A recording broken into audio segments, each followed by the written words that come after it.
نبی پاک صلی اللہ علیہ وسلم نے ارشاد فرمایا سونا مسلمان وہ ہے کہ جس کام سے اس کا مطلب نہیں اس کام کو چھوڑ دے۔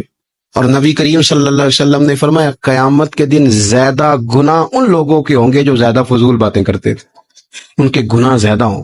فضولیات سے بچیں، اپنے اوقات کار زندگی میں مرتب کریں۔ ہم پتہ کیا کہتے ہیں، 1 منٹ میں آیا، تو 1 منٹ ٹھہر، میں یہ محاورہ ہے ہمارا، 1 منٹ دے ذرا مجھے۔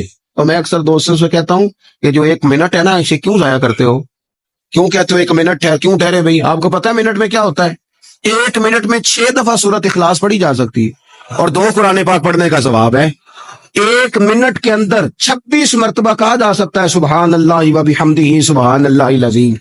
اور یہ وہ کلمات ہیں کہ نبی پاک علیہ السلام نے فرمایا زبان سے کہنے آسان ہے، میزان عمل پر ان کا بڑا وزن ہے، اور یہ تمہارے رب کے بڑے پیارے جملے ہیں، اللہ کو بڑے محبوب ہیں یہ کلمات۔ آپ دیکھیں سبحان اللہ، الحمدللہ، اللہ اکبر، یہ کتنی دفعہ پڑھا جا سکتا ہے؟ 1 منٹ کے اندر کئی دفعہ پیار سے ماں باپ کی زیارت کی جا سکتی ہے، اور جتنی بار زیارت کرو پورے حج کا ثواب ملتا ہے۔ 1 منٹ کے اندر فون اٹھا کے کسی مریض کی عیادت کی جا سکتی ہے۔ اور میرے نبی پاک صلی اللہ علیہ وسلم نے فرمایا جب تم مریض کی عیادت کرتا ہے تو خدا کی رحمت کا دریا بہ رہا تھا، تو نے اس میں غوطہ لگا لیا ہے۔ 1 منٹ کے اندر تو کمال ہو جاتا ہے، لیکن شرط یہ ہے کہ اس منٹ کو ضائع نہیں کرنا، اس منٹ میں کچھ کر جائیں۔